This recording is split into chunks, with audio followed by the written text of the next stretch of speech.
Hi everyone and welcome to Almost Cancelled. I'm Peter, that's Connor. I finally caught up. Let's talk about Fargo. We missed last week for reasons, and then this week we're a couple of days late because Connor here had to actually watch the rest of the season to catch up. Yeah, well, I had to watch it all and I was busy and it took me, and then I had problems with actually watching it and it took slightly longer than expected. Pretty excuses. But anyway, we're going to talk about Fargo and we're going to talk about Season 2, Episodes 7 and 8. Full spoilers, of course. And it's actually kind of fitting that these two ended up. It's worked out. It's worked out well that these two are the ones that we had to do together because they actually are really, really kind of connected and work almost as a two-parter. So, episode 7's description from IMDb is as follows: Lou and Hank investigate in Fargo. The King of Breakfast visits Betsy and Molly. Floyd is summoned away, and Bear questions a family member's loyalty. And then episode 8, that was called, by the way, episode 7 was called Did You Do This? No, You Did It. Episode 8 is called Lolpop, and the description reads as follows: The quiet and unsociable Hansie Dent hunts for a married couple, Peggy and Egg, in connection with a possibly dead incident, while Dodd finds himself in an uncomfortable position in unknown territory. Like I say, it's really handy that it was these two that ended up having to be done together because episode 7 is all basically after the aftermath of episode 6, which is, the whole siege on the police station, and Dodd went to like Peggy and that's house and ended up getting shocked by Peggy, and we're left not knowing exactly what happened after that. And episode 7 ignores that and focuses entirely on Lou. I think in 7 it do reference that they're on the run though, that they've left. Yeah, the reference that something's happening, but you don't see any of it. It's Yeah. completely ignored. And we focus entirely on the Gerhardts and what the cops are doing. And it was a really good episode, actually. It focused a lot on the female Gerhard, whose name I can't remember.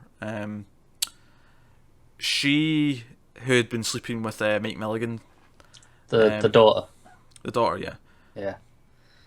She basically gets caught out by the brother Bear. Her uncle.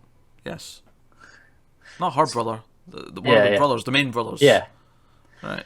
So it's just going, it's her uncle, so I don't know any of the names. I'm trying to piece them all together still. Okay. But Bear, Until you read out the description, I didn't even know the Indian had a name. neither did I, to be honest. I've been calling him the Indian the entire Yeah. time. But the bearded Gerhardt, he has a really good scene where he takes her out into the woods and shoots her. But I actually thought it was really well done because I thought he knew what was going on the entire time in that scene where they were driving, but it was really slowly built up that I thought there was going to be a swerve. I thought there was going to be something different that happened, and it didn't. And the surprise was actually that something didn't change what was going to happen, Yeah. and it just happened, and it was really well shot as well. Yeah, I really liked all the overhead shots that were sweeping down over the forest and stuff. They're really nice. Yeah, the show's been very well shot actually all season. Oh, it has, definitely. And that was just another great example of it. Because I'm just can't try to remember this one because I watched obviously the newer one sooner. But another scene I really liked was I can't remember Lou's wife's name. She has cancer and she's Yeah, yeah. the Betsy, scene. maybe? Yeah, maybe Betsy.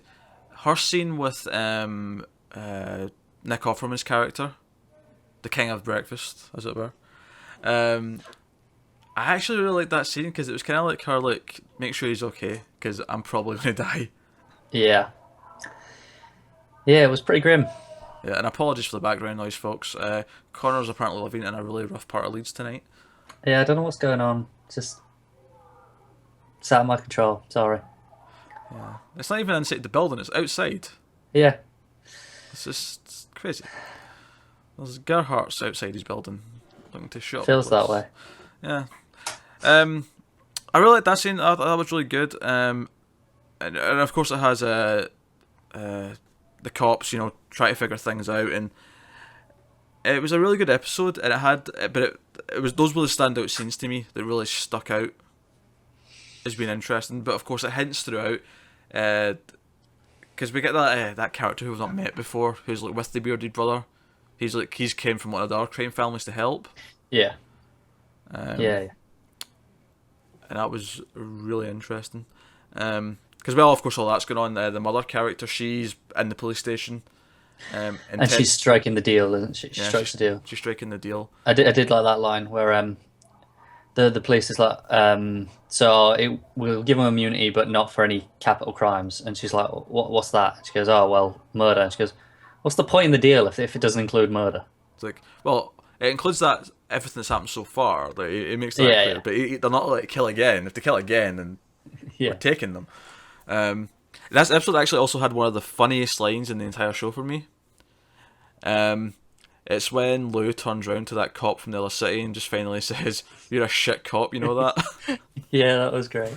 That really cracked me up, because right from the episode he was introduced earlier in the season, I mean, when I was talking to Alex about it, I kept saying, like, this guy is such a lazy cop. He's not quite as bad as the character from Scream Queens that we've had this season on that show. Be hard to top that, though. Yeah, who is like so ultra lazy, but this one is really, because they're talking about the incident we see in the next episode about the Indian guy killing people at the bar, but it's like, oh well, that's such and such problem. No, it's that city's problem.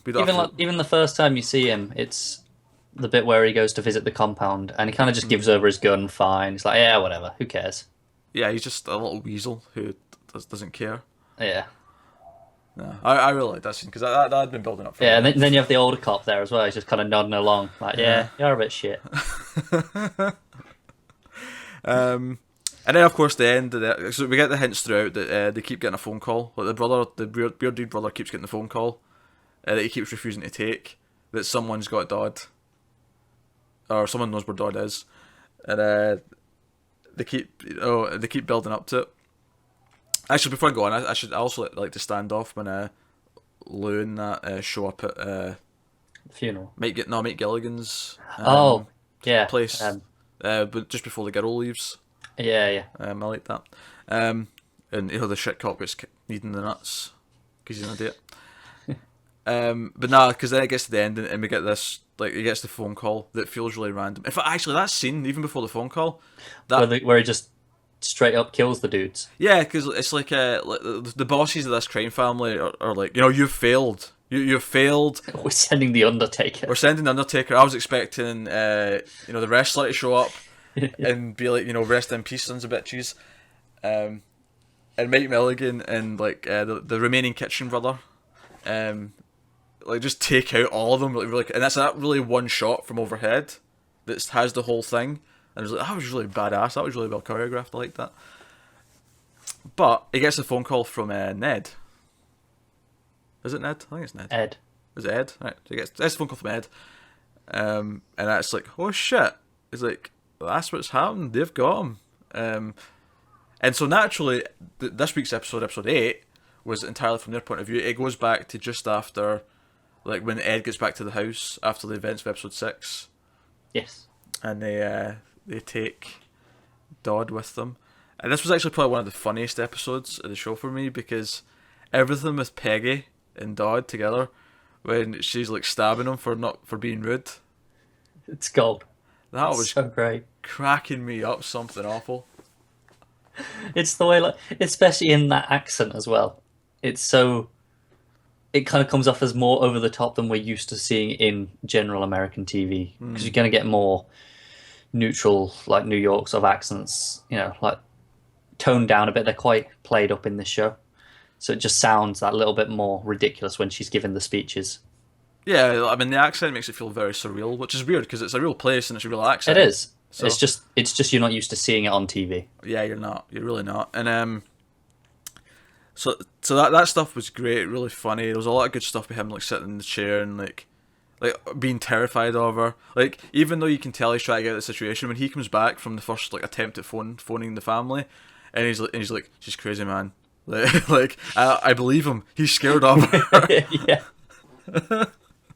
He really is terrified. The great scene in this episode is when he escapes at one point and you don't know what's happened to Peggy. and Ed's coming back to the cabin, and he walks in, and he hangs him, like, and his face is properly going purple. Yeah. He's like, oh, he's almost dead. There's not long left in him. Yeah, and it's a really well done scene. It feels really sort of authentic, and it's really tense. Peggy's like, and then she like stabs him in the foot and breaks and off the handle. He tries to pull it out, and it's just like, oh, and then he has to take it. He's just lift his foot off through it. It's a really, really. The show's really handled the violence well. I feel every example of violence so far throughout has been handled really well. It's been really hard hitting. My favourite was definitely meat cleaver to the face. Meat cleaver to the face was good. So that was good. And then obviously the flip side of that, this episode was the Indian guy was tracking them down. He was trying to track them down. He had that creepy scene when he was in the hotel room with her like co-worker. On the phone, yeah. Trying to find out where they are and get her to reveal it. And I was reading some interesting theories online that he went to part of that seminar, which is why he had that character change at the end of the episode.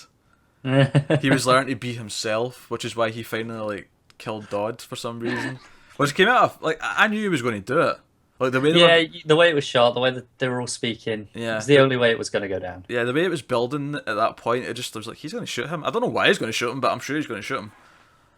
I guess it kind of comes down to what we saw in the episode before, where they were all kind of treating him a bit like shit still. Like, even though he's supposed to, they're telling him he's a part of the family, but he isn't. He's just kind of their errand boy. And it was kind of accented in this scene when he goes to the bar and everyone's just really racist towards him. Yeah. Admittedly, I don't think they deserve to all be killed. But again, that made him feel like a complete badass, and the way he doesn't even care when the cops show up, he just immediately just kills both the cops, which is not a good thing to do, but it immediately they've really built him up as this like quiet Terminator this season.